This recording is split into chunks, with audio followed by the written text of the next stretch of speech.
Chaque année, pendant 2 décennies, je vous ai présenté des sujets touchant la préhistoire. Je vous ai parlé de nombreux genres, d'espèces humaines, leur mode de vie, leur langage, leurs croyances, leur migration, leur art, j'en passe sans doute.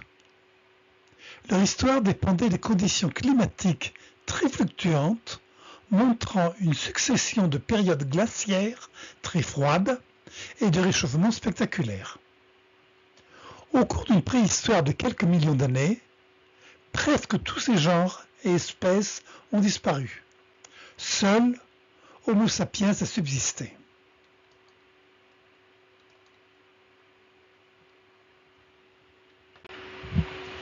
Cette courbe montre l'évolution des températures au cours des derniers 250 000 ans. L'échelle des températures figure à droite. Elles ont varié, montrant 2 périodes glaciaires, Rhys et Würm, où les moyennes sont inférieures à 7 degrés centigrades, et une période interglaciaire chaude à 120 000 ans, où la température moyenne s'élèvera à 19 degrés. Nous sommes bien partis à présent pour attraper un tel record. La température mondiale en moyenne est actuellement de 15 degrés centigrades. Elle est montée à près de 17 degrés en juillet dernier. 2 espèces humaines, Erectus puis Sapiens, ont un jour quitté l'Afrique tropicale pour partir à la conquête du monde. Qu'est-ce qui a poussé ces êtres humains à quitter leur milieu originel, où il faisait chaud, où la nourriture et l'eau étaient abondantes et auxquels ils étaient aussi bien adaptés que les autres grands primates? Cela interroge. C'est ce que nous allons essayer de comprendre à présent. La population humaine a considérablement augmenté. C'est tout au cours du Paléolithique inférieur et moyen. La population est restée stable, on l'estime autour de 600 000 individus. Elle va être multipliée par 10 au Paléolithique supérieur et croître de 10 à 100 millions de personnes au Néolithique. Pour perpétuer l'espèce humaine, l'homme a besoin de se nourrir en qualité et en quantité suffisante et se protéger contre le froid, la pluie, les maladies. Il va se confectionner des vêtements, se construire des habitations, se protéger des épidémies, améliorer ses techniques. On le constate partout dans le monde et on va assister à une poussée démographique étonnante. Il y a 2000 ans, les glaciations n'étaient plus qu'un mauvais souvenir. À cette époque, comme aujourd'hui, 4 grandes zones de climat existaient sur la planète, qui sont, en partant de la zone équatoriale vers le nord, la zone tropicale en vert, où est apparu le genre Homo, caractérisé par de fortes chaleurs, une humidité constante, où les ressources alimentaires sont abondantes. L'homme y trouvait des feuilles, des racines comestibles, beaucoup de fruits et au hasard de ses découvertes, de la viande, souvent tuée par les grands félins, dont il recueillait les restes. Il pouvait bien sûr tuer lui-même des singes, des rongeurs, des petits herbivores. Puis la zone subtropicale en jaune. À la fin du Paléolithique, on est toujours dans un environnement chaud et humide. Ni le Sahara, ni la péninsule arabique ne sont encore des déserts, mais de vastes savanes arborées. Puis la zone tempérée, en orange. C'est la zone que nous connaissons bien, avec des climats doux, souvent méditerranéens. Les ressources sont abondantes, les épidémies moins fréquentes, la sédentarisation due à l'agriculture et l'élevage va devenir la règle. Puis la zone froide et sèche, en bleu, les ressources alimentaires se raréfient, le mode de vie nomade est indispensable pour chasser des grands herbivores ou bientôt trouver les pâturages pour les troupeaux domestiques. La famine va devenir une menace constante. Cette figure montre les fluctuations de température du globe depuis 11 000 ans. Nous sommes à l'Holocène, qui est la dernière période géologique dans laquelle nous vivons toujours. Les géologues n'ont pas encore accepté le concept de l'Anthropocène, devenu courant dans les médias. Si la dernière glaciation était maximale il y a 22 000 ans, en gros avant l'époque de Lascaux, la température a remonté régulièrement. Les glaces qui recouvraient tout le nord de l'Europe se sont mises à fondre, à libérer la vapeur d'eau et les gaz à effet de serre qu'elles contenaient, ce qui a accéléré le réchauffement. Le niveau de la mer remonte de 120 mètres. Cette hausse des températures a d'abord créé de meilleures conditions de chaleur et d'humidité, vers 8000 ans. Le Sahara, comme l'Arabie, était encore boisé, abritant de nombreux lacs. Ils ne s'assécheront qu'à partir de 5000 ans, pour se transformer en désert. Les périodes les plus chaudes, en rose, ont une température supérieure à 15 degrés. Elles correspondent principalement au néolithique, puis à l'Antiquité, puis l'époque médiévale et enfin à l'époque actuelle. Pour se faire une idée, ces 4 cartes montrent le réchauffement de l'Europe, respectivement à 21 000 ans, 11 000 ans, 8 000 ans, 4 000 ans. Les paysages arctiques laissent peu à peu la place aux steppes arborées, aux forêts tempérées et à la végétation méditerranéenne qui commence à se développer partout le long de la mer. Tout cela se fait en 15 000 ans. C'est extrêmement rapide à l'échelon géologique. Comment cette révolution climatique va-t-elle agir sur le destin de l'espèce humaine ? C'est évident que tous les continents n'ont pas eu la même histoire. On constate que l'agriculture et l'élevage vont apparaître à peu près en même temps, à la même époque, partout dans le monde, dans des régions qui n'ont aucun contact entre elles. Depuis longtemps, l'homme devait consommer des graines de céréales sauvages qui lui fournissaient un apport énergétique, les glucides, qui complétaient son alimentation carnée, les protéines. On a retrouvé en Chine, dans la grotte de Yushangyan, un pot de terre légèrement cuite contenant des graines de riz sauvage. Il date de 17 000 ans avant notre ère. L'homme était sans doute aiguillonné par le spectre de la famine. Le stress était maximal lorsque l'environnement se détériorait, par exemple lors d'une saison sèche. La domestication des céréales va entraîner partout un accroissement des ressources alimentaires, des conditions de vie meilleures, engendrer un boom démographique. En revanche, la brusque croissance de la population humaine augmentait les risques de surnombre et donc de famine. Les sociétés primitives humaines ne sont poussées au progrès que lorsqu'elles sont aiguillonnées par des stress environnementaux, en particulier la crainte des famines, des épidémies.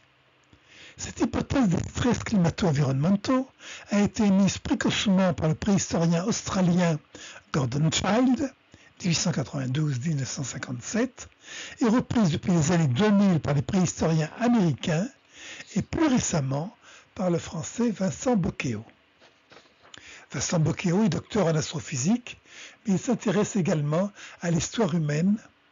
Il est rédacteur de la revue historique numérique Hérodote. J'ai découvert cette année son livre « Les civilisations à l'épreuve du climat » dont je me suis inspiré pour cette présentation.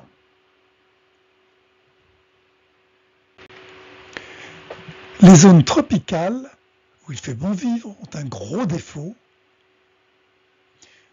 les épidémies. La température élevée favorise le développement des micro-organismes pathogènes. Le principal ennemi n'est pas le tigre, mais le moustique, voire le moustique-tigre. La fièvre jaune, la dengue ou encore le chikungunya font des ravages considérables. Le paludisme est responsable de la mort de la moitié de l'humanité. L'homme au paléolithique n'avait pas la pharmacopée lui permettant de combattre ces fléaux. Il faudra attendre les 19e et 20e siècles de notre ère pour que la médecine puisse s'attaquer et faire obstacle aux grandes épidémies. L'homme va donc se diriger vers les zones subtropicales où les saisons sont plus marquées, avec des températures moins élevées. L'hiver, les températures sont inférieures à 13 degrés, fatales aux moustiques. Il y a donc réduction du stress sanitaire. En revanche, pour construire des sociétés durables, l'homme a besoin de nourriture abondante pour éviter le stress alimentaire. Il évitera d'aller trop au nord où règne le froid, la sécheresse, où la nourriture se raréfie et la famine peut devenir une menace constante. Sur ces bases évidentes, l'auteur définit 3 facteurs climatiques permettant le développement harmonieux des sociétés humaines. Il faut une quantité annuelle de précipitations suffisante permettant la naissance de l'agriculture, 500 mm de pluie par an au minimum. Il faut des températures hivernales assez faibles, au moins inférieures à 13 degrés, pour prévenir les épidémies et entraîner la disparition des moustiques.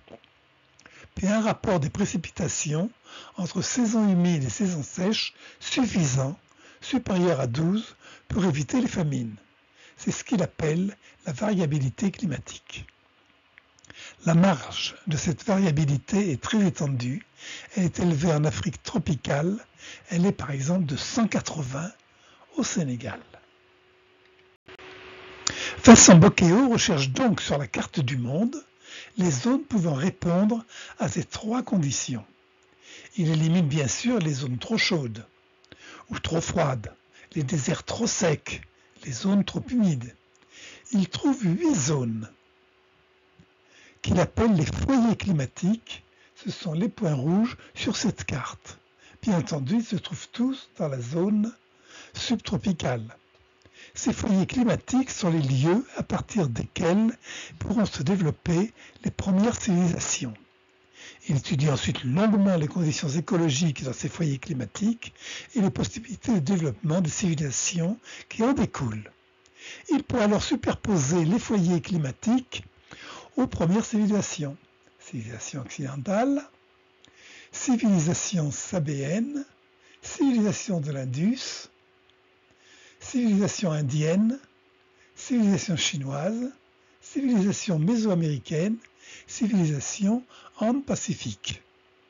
Si je parle de civilisation dès ce moment, c'est que le réchauffement climatique nous fait insensiblement passer de la préhistoire à l'histoire. La sédentarisation des populations, la création des villages, puis des premières villes, la structuration des premiers États et l'invention de l'écriture qui ont complètement transformé l'évolution humaine. Nous allons à présent passer rapidement en revue la naissance de ces civilisations et montrer qu'il existe un facteur climatique commun qui explique leur développement. C'est au Proche-Orient que s'est faite la première révolution néolithique. C'est également celle qui a été la plus étudiée. Cette région est bordée de zones arides au sud, de la Méditerranée et de l'Anatolie à l'ouest, des monts Zagros à l'est. Cette chaîne montagneuse a une longueur totale de 1600 km. Son point culminant est à 4409 mètres d'altitude. La région est située entre l'Europe au climat stable et les déserts d'Afrique, d'Arabie et d'Asie centrale. On y trouve 2 zones caractéristiques par une forte variabilité climatique, associée à des précipitations suffisantes.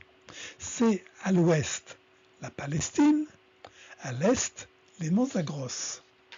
Elles sont reliées par un arc symbolique. Le croissant fertile, c'est la ligne orange que je viens de vous montrer. Cette zone est à cheval entre 3 pays actuels, la Turquie, l'Irak, la Syrie. ce qui lui vaut le nom de triangle d'or. Ce croissant se distingue par des précipitations annuelles supérieures à 500 mm. Les foyers d'innovation potentielle se trouvent aux deux extrémités de l'arc. Ils ne sont pas très éloignés l'un de l'autre, mais le désert de Syrie les sépare. La liaison dès le néolithique se fait en empruntant la route du croissant fertile, ce que prouvent les découvertes archéologiques. Vers moins 12 000 ans, les hommes commencent à se sédentariser alors qu'ils sont toujours chasseurs-cueilleurs. Le croissant fertile est proche de trois grands fleuves, le Nil, le Tigre et l'Euphrate. Ces fleuves apportent aux régions qu'ils arrosent les alluvions pour fertiliser les terres et l'eau douce pour les irriguer.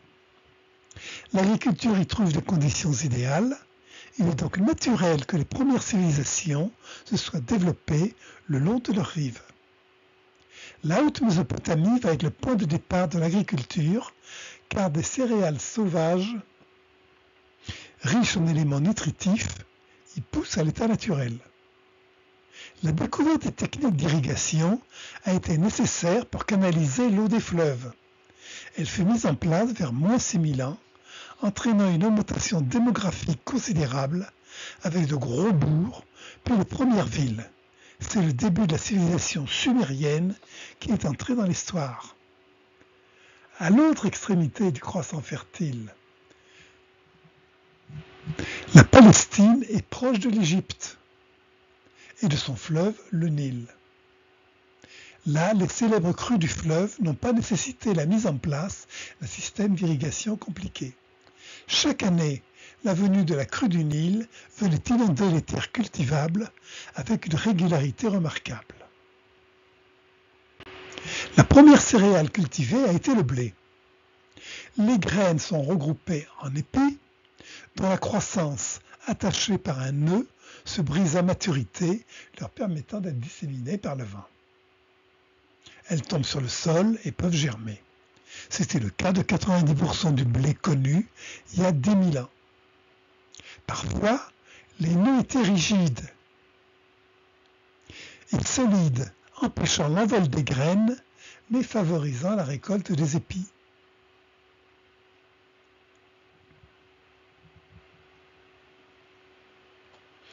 Où j'en suis? Il fallait alors que le moissonneur ramasse et batte les épis pour récupérer la grande majorité des graines.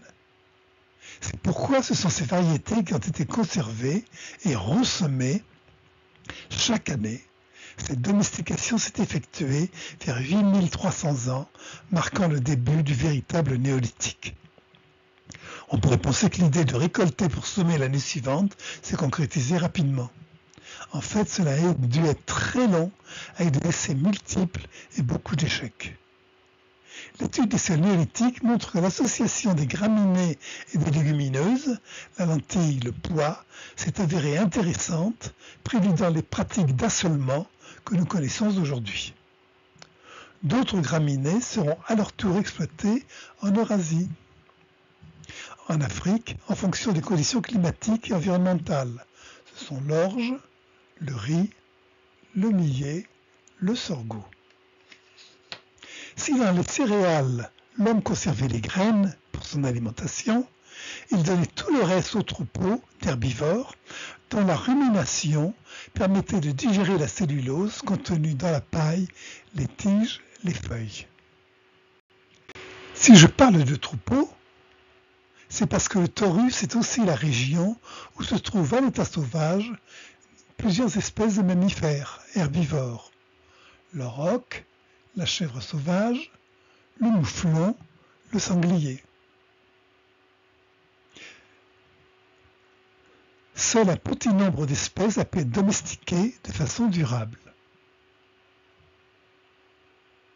Leur domestication va être possible et commence vers 8700 ans avant notre ère, l'homme favorisant leur protection contre les prédateurs et leur transhumance vers des zones à pâturer.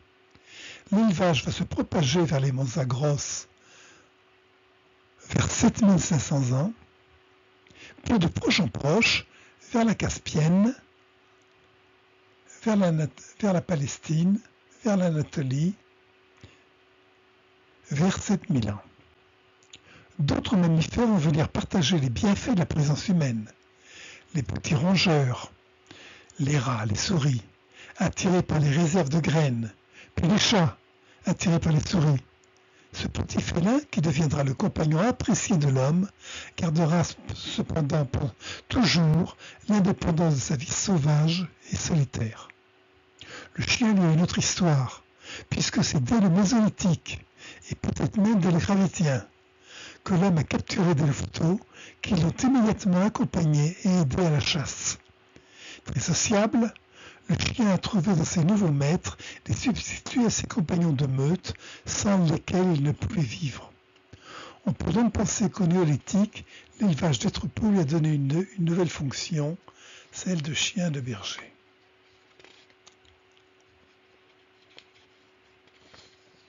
Les moutons russes vont donc être le lieu de démarrage de l'agriculture et de l'élevage qui vont s'étendre tout le long du croissant fertile. Les premières grandes civilisations historiques européennes se sont développées à partir du Proche-Orient. Elles ne restèrent pas cantonnées à proximité de ces zones primitives. Elles s'étendirent vers l'ouest, s'étendant en Anatolie, puis toute la Turquie, puis longeant la Méditerranée. La colonisation de l'Europe s'est faite entre 6500 et 4700.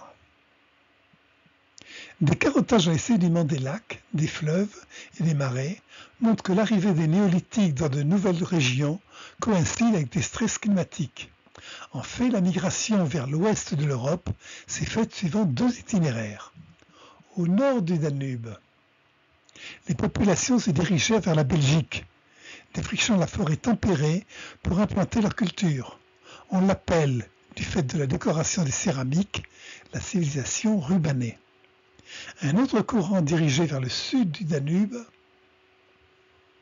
a longé les côtes de la Méditerranée, construisant de petites habitations en pierre sèche, c'est la civilisation cardiale, car leurs poteries sont décorées d'empreintes de coquilles de cardium. Les premières communautés ne dépassèrent jamais 100 à 200 individus par village, se divisant lorsque le seuil était atteint, et une partie de la population reprenait sa marche vers l'ouest. Petit à petit, toute l'Europe va être occupée, les civilisations s'adaptant aux différences climatiques avec des spécificités locales. Au sud de l'Égypte, au bord de la mer Rouge, se trouvent les hautes terres volcaniques de l'Éthiopie, qui culminent à 4550 mètres. Cette altitude écarte les risques des épidémies tropicales. De plus, la région est bien arrosée. C'est là un foyer d'innovation potentielle. Une civilisation s'est effectivement étendue à cheval sur l'Éthiopie et le Yémen. Le blé venu d'Égypte vers 6000 ans avait remonté la vallée du Nil et atteint les hauts plateaux vers 2500 ans avant notre ère, à la grande satisfaction des populations locales.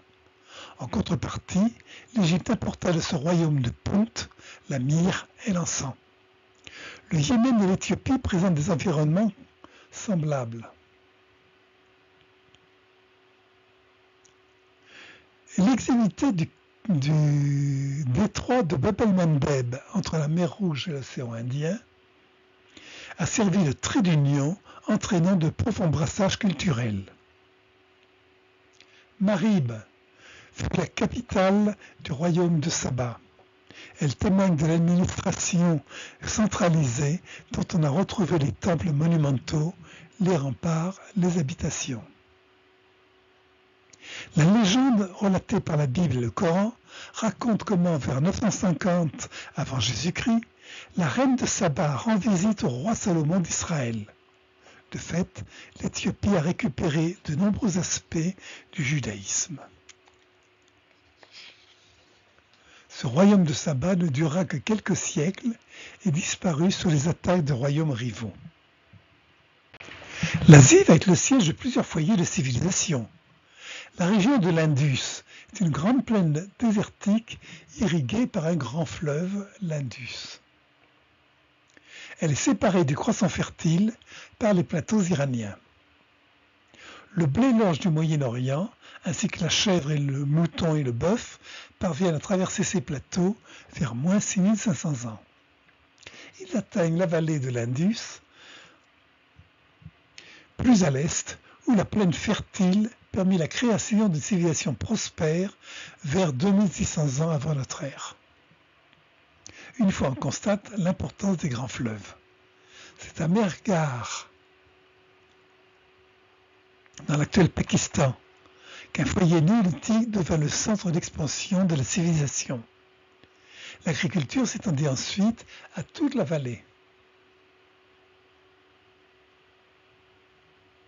Avec la pratique d'une irrigation développée, les premières villes apparurent vers moins 2600 ans, comme Mohenjo-Daro, qui présente un urbanisme planifié avec un réseau d'écoulement des eaux usées.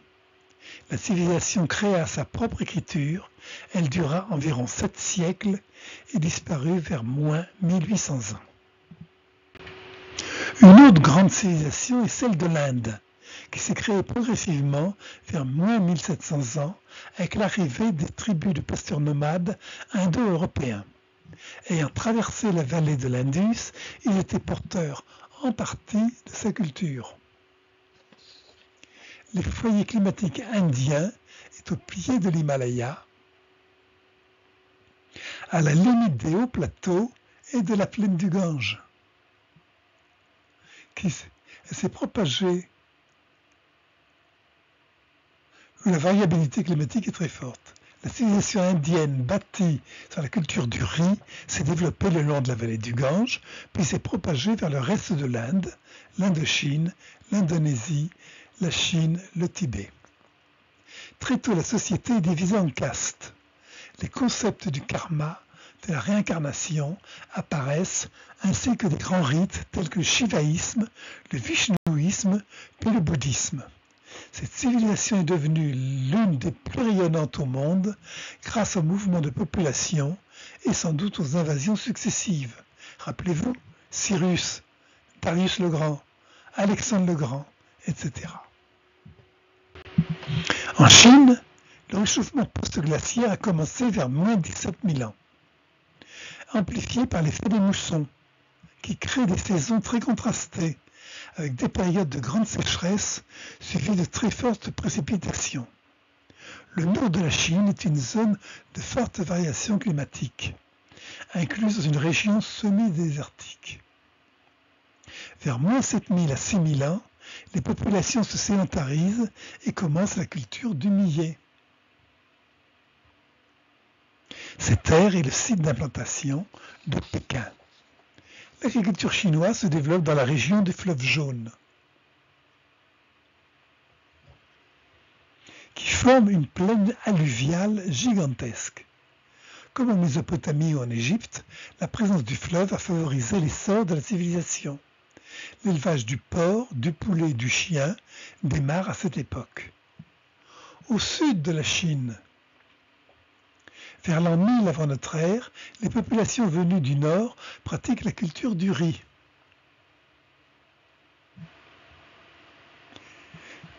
À proximité du Yangtze. L'élevage du mouton et du bœuf fait son apparition. L'histoire de la civilisation chinoise est longue et complexe, avec des dynasties se succédant depuis le 3e millénaire avant notre ère, Xia, Shang, Zhou, etc. L'écriture apparaît vers moins 1300 ans et propage peu à peu les rites ancestraux, le taoïsme, le bouddhisme, le confucianisme, qui sont plus une morale et une conception du monde que des religions. Remarquons entre parenthèses que la révolution néolithique ne s'est pas déroulée de la même façon partout en Asie. Le meilleur contre-exemple est fourni par l'archipel japonais, où il n'y a pas eu de néolithique. La vie mésolithique s'est prolongée tardivement. Les sociétés du Jomon, vivant de coquillages et d'autres ressources maritimes, sans avoir recours à l'agriculture. La riziculture n'apparaîtra que beaucoup plus tard, importés du continent asiatique pour faire face à un accroissement de la population qui n'arrivait plus à s'alimenter suffisamment. Voyons à présent les autres régions du monde.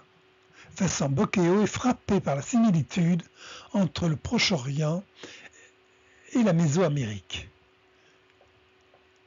Deux foyers climatiques sont proches, l'un au sud du Mexique, l'autre au Guatemala. Comme pour le croissant fertile, on peut s'attendre à une connexion entre ces deux foyers. Un facteur épidémique, la jungle amazonienne, empêche la progression vers le sud de la civilisation mésoaméricaine. De la même façon, c'est l'absence de stress environnemental qui empêche sa progression vers l'Amérique du Nord. C'est au sud du Mexique que s'est fait la domestication du maïs, la théocinthe.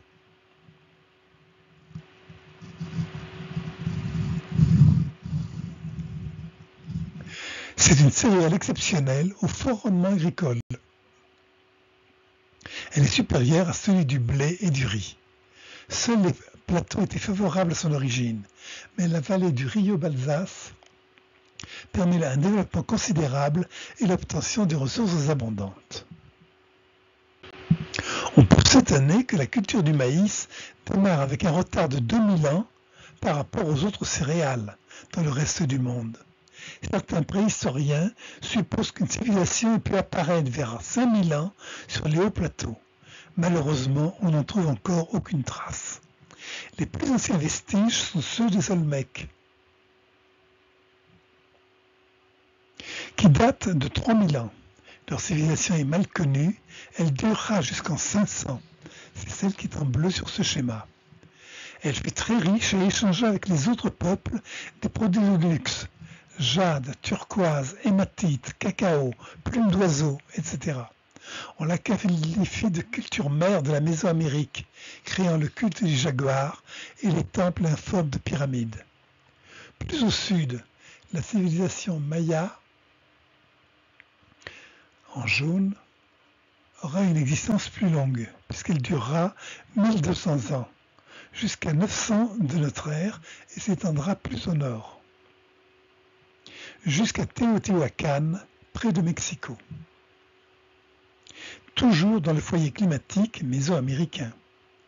Leur civilisation sera ignorée jusqu'au XIXe siècle, car la jungle avait recouvert leurs pyramides et les prêtres espagnols avaient brûlé leurs livres. Seuls 4 codex ont échappé à l'autodafé de 1562. On retient d'eux les sacrifices humains extrêmement sanglants. Ce schéma des civilisations sur la diapo cite également les civilisations de l'époque historique. Les Toltecs, en orange, sont le peuple vivant autour de la ville de Tula, qui disparaissent autour du XIIe siècle. Leurs descendants seront les Aztèques. Au-dessous, la correspondance avec notre histoire permet de comparer les dates et la durée des civilisations qui se sont achevées au XVIe siècle avec l'arrivée des Espagnols. On y voit donc que les Olmecs sont contemporains des Gaulois, que les Toltecs sont contemporains du Moyen Âge. S'ils étaient nés en Mésoamérique, César, Clovis, Charlemagne auraient vécu à l'époque maya. L'Amérique du Sud est dominée par une vaste zone épidémique tropicale, la jungle brésilienne, où l'implantation des civilisations était difficile. Seule la zone de la cordillère des Andes, regroupant l'Équateur, le Pérou, le Chili, sont en zone saine avec des précipitations suffisantes. Elle longe la côte du Pacifique et vient tempérer le climat jusqu'à l'équateur, assainissant l'air et constituant un foyer d'innovation potentielle. C'est là qu'est née la pomme de terre, dans l'actuel Pérou. Sa domestication s'est faite vers 2000 ans. Ce tubercule ne craint pas l'altitude, contrairement aux céréales qui ne poussent plus à partir de 2500 mètres. Les civilisations andines ne cessent de nous étonner car elles se développeront sans connaître la monnaie, la métallurgie du fer entre autres, le cheval ni la roue. Leur première civilisation est celle de Caral, apparue vers moins 5000 ans. Antérieure à celle des Olmecs. Caral est la plus ancienne ville de sud-américaine, antérieure à l'invention de la céramique. Elle est connue pour ses pyramides et ses monolithes. Caral fut suivie vers l'an 1000 par la civilisation de Chavin, qui est une ville religieuse, centre de pèlerinage dirigé par des prêtres. Ces temples vénèrent l'aigle, le serpent et le jaguar. Elle est représentée sur un grand monolithe sculpté. Je citerai également la civilisation de Nazca, dont les géoglyphes géants tracés dans le désert, qui sont seulement visibles vue du ciel, continuent à nous étonner. Vers 300 avant notre ère, ces civilisations antiques laisseront peu à peu la place à celle des Incas. Cette zone des Andes pacifiques présente encore beaucoup d'inconnus dû à la variété des altitudes, des climats et la destruction des vestiges par les armées espagnoles au XVIe siècle.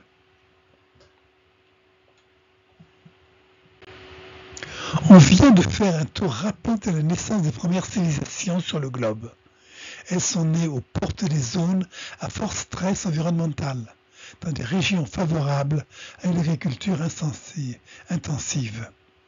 La révolution néolithique dépend sans doute également d'autres facteurs liés à l'intelligence et l'adaptabilité humaine face au changement de l'environnement, à ses capacités de mémorisation des expériences passées et d'invention de solutions nouvelles. Partout, la sédentarisation, l'invention de l'agriculture, la transformation et la répartition des produits alimentaires et artisanaux vont créer des sociétés inégalitaires, où la spécialisation entre paysans, artisans, commerçants, soldats aboutit à la création de classes sociales et la naissance des États. Des sociétés inégalitaires avec des soldats signifient également l'existence de chefs, dont on constate la présence par la sépulture. Avant cette époque, les temples ne montraient que peu de différences les unes des autres, avec juste de temps en temps des objets usuels et des armes personnelles. Dès l'âge des métaux, on trouve soudain des tombes avec des parures en cuivre ou en or, de grandes lames de silex poli, n'ayant jamais servi, et très vite des monuments funéraires en terre, les tumulus, ou en pierre, les dolmens, qui aboutiront aux monuments antiques, les pyramides, les mausolées, etc. J'ajouterai entre parenthèses que les chefs n'étaient peut-être pas indispensables. L'histoire nous montrera, par exemple, que les 10 archontes du gouvernement athénien étaient tirés au sort chaque année. L'invention de l'écriture était indispensable pour gérer ces sociétés de plus en plus complexes qui ont toutes créé une bureaucratie indispensable pour contrôler les biens et les peuples. Elle a fait basculer la préhistoire vers l'histoire. C'est le cas des 8 civilisations que nous venons de survoler. Nous savons qu'en Mésopotamie, l'apparition de l'écriture s'est faite vers 3200 ans avant notre ère. De nombreuses plaquettes en argile montrent les signes qu'on a été capable de déchiffrer.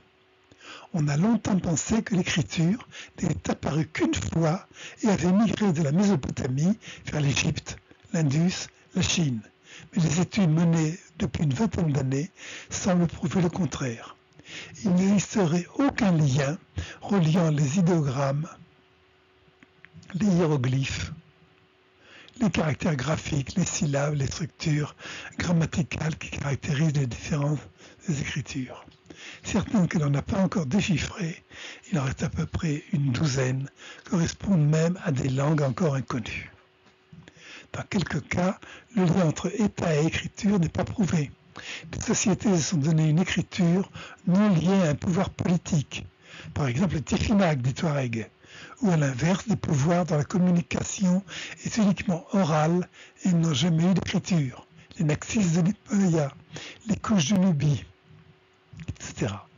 Je ne vais pas entrer dans la description et les caractéristiques de chaque groupe d'écriture.